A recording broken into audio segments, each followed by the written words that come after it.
you a fan of this podcast? Do you wish there was even more juicy content for you to sink your ears into? Well, there is. You can become a premium member of this podcast for $5.99 a month and get full access to an archive of over 50 bonus episodes.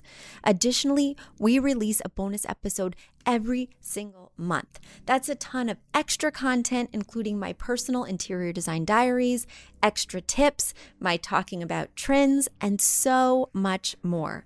Additionally, you'll be keeping us on the airwaves each and every week because your premium membership money goes directly back to making this podcast amazing. Check us out at affordableinteriordesign.com. Click on podcast to learn more and to become a premium member today.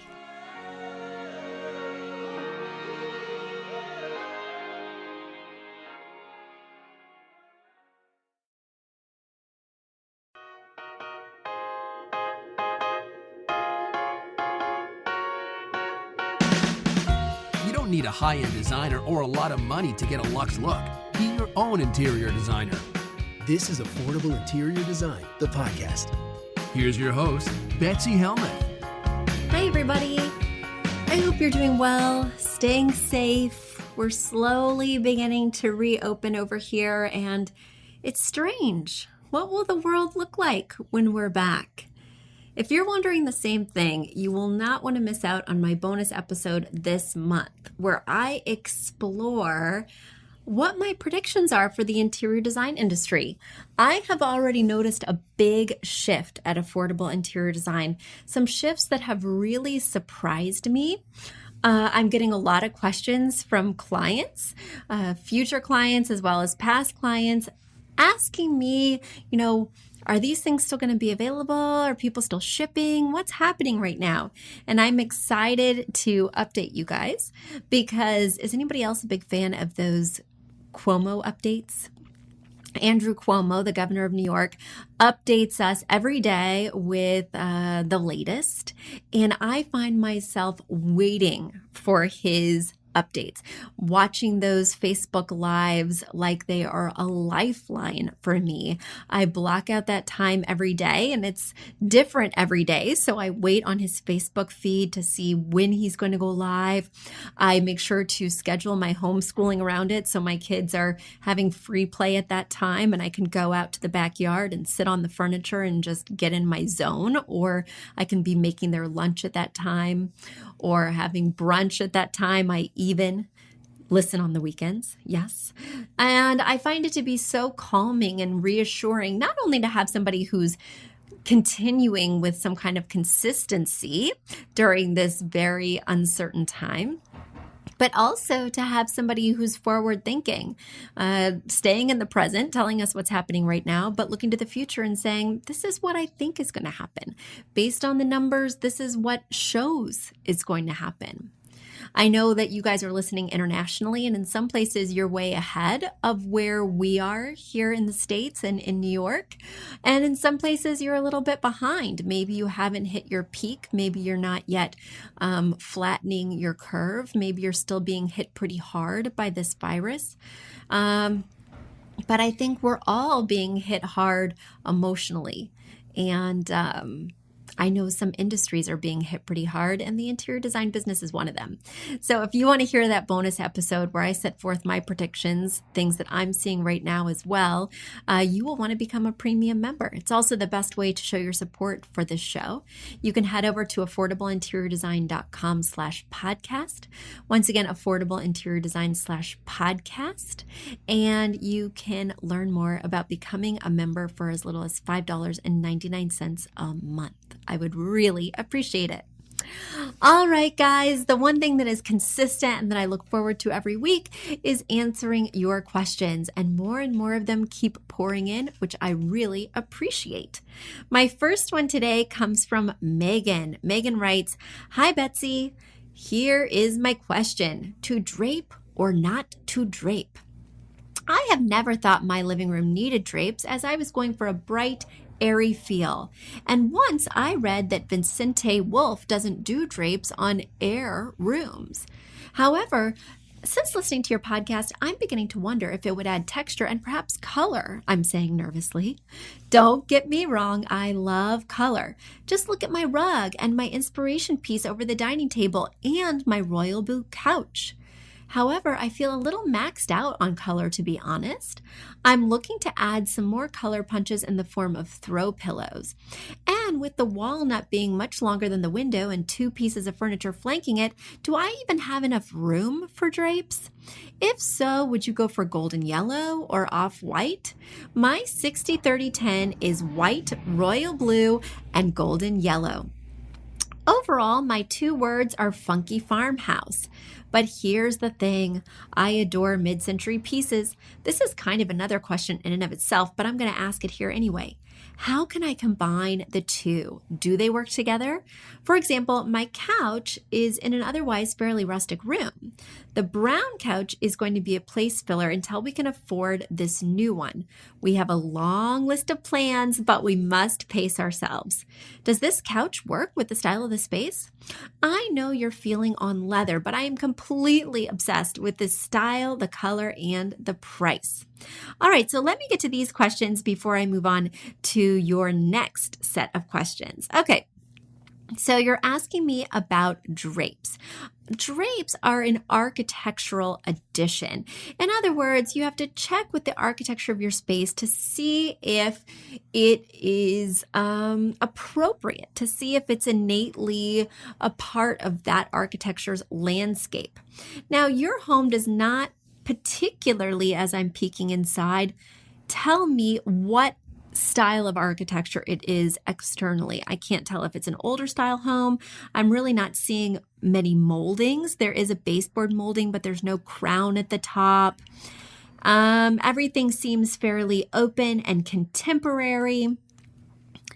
I tend to put drapes on any window that can't let me rephrase that.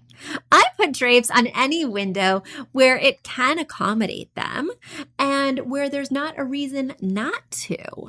In a place like a converted loft where the windows are really high, maybe they're really wide, you don't need drapes. But in a place like a pre-war apartment building or an older style home, drapes are innate. They just belong. Like I said, I can't get a handle on your particular architecture, but internally, you sure could visually use the drapes. You have lots of nice walls, but they're pretty blank. I love drapes because they take the onus off the artwork. You can make a really cool statement with a drape without having to hang something, and they can help to take up some wall space for you. The other thing I love about a drape is they can add a splash of color to your walls without painting your walls a true Roy G. Biv color. Here your walls appear to be a neutral, maybe a shade of off-white or grayish. And I think that this room would really benefit from some drapes. Additionally, I don't see a radiator or a window air conditioner or anything that would prevent me from using the drapes. And a fully dressed window has both blinds and drapes. You already have blinds, and I would not remove them. You can manipulate the blinds day to day to get that privacy and light filtration, but you leave the drapes at the side to emphasize the height of your space, to add that splash of color I was mentioning, to add the visual softness, and just to make it look more compelling. You need drapes. I love that you have used color. Yes, the blue sofa is a nice big punch of color. Your patterned rug also provides a beautiful color palette. I'm not saying these drapes have to be a color, but if we're looking at your room, I'm always thinking about balance. Does the one side of the room have elements that are also reflected on the other side of the room? And here you have not well distributed your color. On the right-hand side of the room, when I'm looking at the fireplace, there's lots of color. There's a blue sofa that has yellow pillows. There's a compelling piece of art above the dining table. But when I look at the other side of the room, I'm seeing a brown couch, a white end table, a brown bookcase, neutral pillows on that brown couch, as well as a neutral blanket. There's only one tiny piece of art on the wall that offers any pop of color. I want you to balance out these elements visually so your room does not feel so divided. You need some drapes. Okay, let's go to your next question. My last question for today is light fixtures. We are stuck with the ceiling fan for now, but I want to swap out the pendant in the dining area. I understand that scale is a problem in this space, but the dining table is not going anywhere as it is an heirloom and we love it. But I feel like at least having the appropriate size fixture would help its chances of feeling more appropriate. I'm thinking the candlestick chandelier below is not heavy, so it will allow for us to see through it to the kitchen window as it covers the cutout. Thank you ever so much. All right, yes, you do have this open concept space, Meghan, where the dining area is in the same room as the living area, and then there's a pass-through window to the kitchen. So it's all very open, and you wouldn't want it to get too visually cluttered or separated with something big and bulky that you couldn't see through in terms of a fixture above the dining table. However, you do want the fixture above the dining table to be working properly. And I don't just mean turning on and off properly, I mean being in the correct scale for the table. The table is long and chunky. It looks to be between 72 inches and 84 inches long based on the number of chairs I can see you're getting around it, which is 6, 3 on either side. So the first problem I see with this is that you need that chandelier centered over the table, and it does not appear to be centered over the table. It's on a swag, which is great, but you just want to make sure that you swag it far enough so that it lands smack dab in the middle of this table. The other thing that you want to consider is if the table is longer than 72 inches, sometimes I prefer an elongated chandelier. In this case, I'm fine with your smaller chandelier because it's an open concept space. Do I love the style? Ho hum. Do I notice that the silver finish from the chandelier is incongruous with the black metal finish on the bar stools that are right under the pass-through? Also, they appear to be incongruous with the black or oil rub bronze finish of the ceiling fan. So do I think that there are some metal agreement issues? Heck yes. Does the chandelier look special or unique? No. So that's really my problem with this fixture. Not necessarily the size, but more the finish and the look. Because while you're telling me this is funky farmhouse, I'm not seeing it. I'm seeing the wood grain, which to me does read farmhouse. But I'm not seeing the funk in anything besides this blue sofa. Now, a ceiling fixture, a chandelier, can really make a bold statement. How can we help this chandelier to either bring the funk or bring the farmhouse? Because for me right now, it's not bringing either of those. When you do create a 2-word phrase, make sure that you shop with that phrase in mind. That's the whole point. So as you're sourcing more things for this room, I want you to ask yourself, is it funky? Is it farmhouse? And if it's neither of those, it does not belong. But also, you don't want things to skew to farmhouse. And farmhouse does not just mean wood. I think people often get in that trap that they think exposed wood grain is farmhouse and they kind of can't think outside that. Farmhouse is so much more than that. Whether it's a distressed finish, whether it's a painted wood, whether it's a dark metal, which I generally associate with farmhouse, there's lots of other ways to reflect that style other than just layering more wood tone. All right, Meghan, I hope that helped. I think you're off to a great start, and I love that you're thinking critically about these elements, but now you need to go through and check your work. You know the right answer, but you need to make sure that you're incorporating those correct answers into your space. That was a little bit of tough love, but I know you can take it, and I'm excited to see what you do with it. And now it's time for a quick commercial break. Do you love this podcast? Do you wish you could learn even more? Well, we have an online class bundle. Our online class bundle is comprised of 3 online classes: beautifying your home for less, styling your home, and the fundamentals of feng shui. Each one of those 3 classes is between 30 and 45 minutes long and chock filled with visuals and tips, things that will help you to style your own space or help out with other spaces. Additionally, with the pack of 3 classes, you get an autographed copy of my book, Affordable Interior Design. You get all of that for only $99. Once again, that's the 3 online classes as well as the book for only $99. You just go to affordableinteriordesign.com/classes. Once again, affordableinteriordesign.com/classes to buy your bundle today. And if one of those classes sounded intriguing, but maybe you already have my book or some of the other topics are not of interest, you can buy the classes individually at that site as well. Each class is $40. So head over to affordableinteriordesign.com/classes to get your bundle or your online class today. All right, let's go to my next question, which comes from Victoria. Victoria writes, Betsy, my husband moved into his office in August. He won't let me make all my design dreams come true, but he will let me help. His newest request is helping him design his bench. Both of us are at a loss. What is it? What's the point? How do we turn this into something functional? He is a pastor, so he has a lot of books. He's got a bookcase on the wall to the right and a whiteboard on the wall to the left. He wants another bookcase for his growing library. But it is a small office, so we are quickly losing space, and this awkward bench does not help. Advice, please. What would you do with this office? All right, so what you're referring to as a bench is actually kind of this built-in structure. So it is this built-in, it has an outlet in it. It looks like a window seat, but there's no window above it.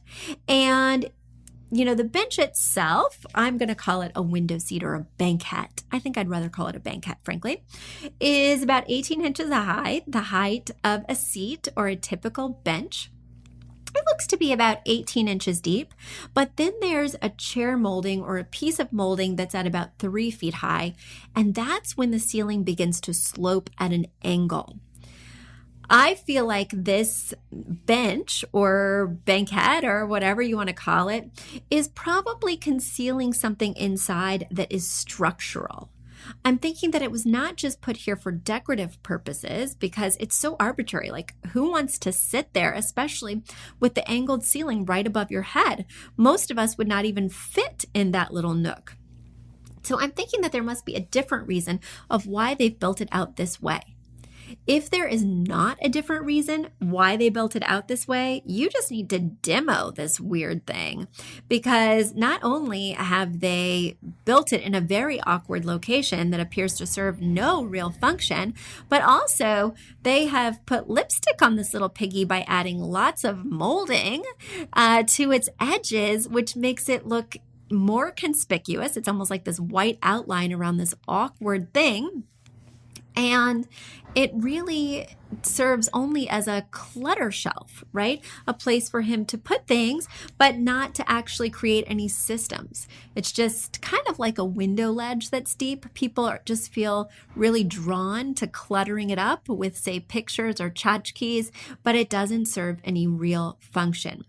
Because he has so many books, I would rather you take this 3-foot-high opportunity to put a low bookshelf from wall to wall. That way he can easily access his books while he's working, and you get that additional storage. It would basically be like a bookshelf on its side, but because it would go from one side of the room to the other, you could really store a lot of books there. And then, of course, it could be shallower than this 18 inches that I'm guesstimating. So that way the room itself could become a little bit larger in terms of usable floor space. I feel like this built-in is just a problem all the way around. The sooner you can eliminate it, the better. Now, what if you tell me, Betsy, we absolutely cannot eliminate it? There's something there inside that's preventing us from doing that, or we just don't have the funds or the desire to crack it open. All right, I get that too. You could line books from side to side and get that one long shelf experience. In front of the books, he could put baskets. Maybe one basket is like an inbox, right? Maybe another basket is papers to tackle later. I myself have 3 baskets. One basket on a bookshelf that is for extra paper, where I'll like doodle on the back of the paper, just scrap paper that I don't want to throw away because it has one perfectly good side, and I'm always brainstorming. I have another basket that's client projects. So all my client questionnaires and dossiers go in there, and then I dig through it whenever I'm trying to look back at a past client. And then I have another basket for papers I need to deal with right away. Basically that inbox. I think that might be a great way for him to get some of these papers off his desk, to get some book storage, and also be able to corral some of these stray papers. But with something like an organizational system, you want to make sure that it works for him, because you can create a system that works for me, the 3 basket system, and he may never use it because it's not organic to the way that he works. Organizational systems are so personal that you really need to collaborate together to figure out how to make this bench not a decorative eyesore, but a functional experience that can do some work in this tiny office space. Well, Victoria, I hope that helped. Let me get to my last question of the day. My last question of the day comes from Meghan again. Meghan from earlier in this email. Or I'm sorry, not email. I'm reading her email from earlier in this broadcast. She writes, "Hi, Betsy. I have a quick question for you today. We have white dove walls and are needing to redo our trim. What color trim do you recommend for white dove walls? I know white dove is one of the most common trim colors. So do you just match, but in a semi-gloss, of course? Or would you want a brighter white, but still with a warm undertone? Thank you, Meghan." Yes, I do like the trim to be a brighter white than the wall color. Not only will it be a different finish, it can either be semi-gloss or it can be a pearl finish depending on the finish of the walls. But then you do want it to contrast with the wall color. You don't want this to look like a super cheap landlord special where the landlord just comes in, buys a 10-gallon bucket of paint and paints everything the same shade. You want there to be contrast between the trim and the wall color. And that's what I would do in this case. So just go for a whiter, brighter pop of white, and you don't necessarily need to do a warm white. You could find that there would be contrast in doing a cooler or bluer white. So you just want to think about your style. You want to think about the room, and you want to make sure that there is a white that's lighter and brighter than your white dove. All right, Meghan, I hope that helped. Guys, do you have burning questions for me? I know you are sitting around your homes right now, safe at home. Maybe you're quarantining and you're thinking, wow, that artwork is really bugging me. Would Betsy like this rug? What would she think of my light fixture? Well, don't hesitate. Send me your questions. Now is the perfect time. You can send them over to info@affordableinteriordesign.com. Once again, info@affordableinteriordesign.com, and I will be happy to answer them on an upcoming podcast. Guys, until next week, stay safe, wear your mask, wash your hands, and I'll talk to you soon. Bye. You've asked for it, and we have answered the call. For years, you've been saying, Betsy, you're talking about all these great design concepts, but we can't visualize them. You're describing the picture that the listener sent in of their problem, and we wish we could see that picture too. After all, a picture is worth 1,000 words, and I do my best to describe them, but there's nothing like seeing it for yourself. And that's why Affordable Interior Design, the podcast, now has a YouTube channel. Not only do we have a YouTube channel where you could see recordings and clips of these podcast episodes, we also have an Instagram, a Facebook, and so many other exciting things. You should check it out. Head over to affordableinteriordesign.com/links. Once again, affordableinteriordesign.com/LINKS. Links.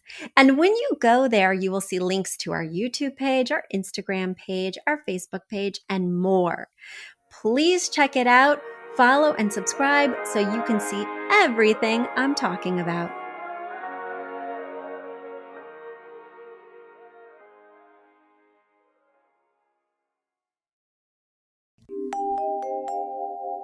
A big thank you to our amazing producer, Catherine Heller, to Aton and the MCR House Band, and to Affordable Interior Design, the sponsor of this podcast and the premier place to get an amazing look on a budget. Check out affordableinteriordesign.com. If you guys love the show, the very best way to support us is by spreading the word. Tell your friends or write us an awesome review on iTunes. So until next week, guys, thanks so much for joining us, and I'll talk to you soon. Bye.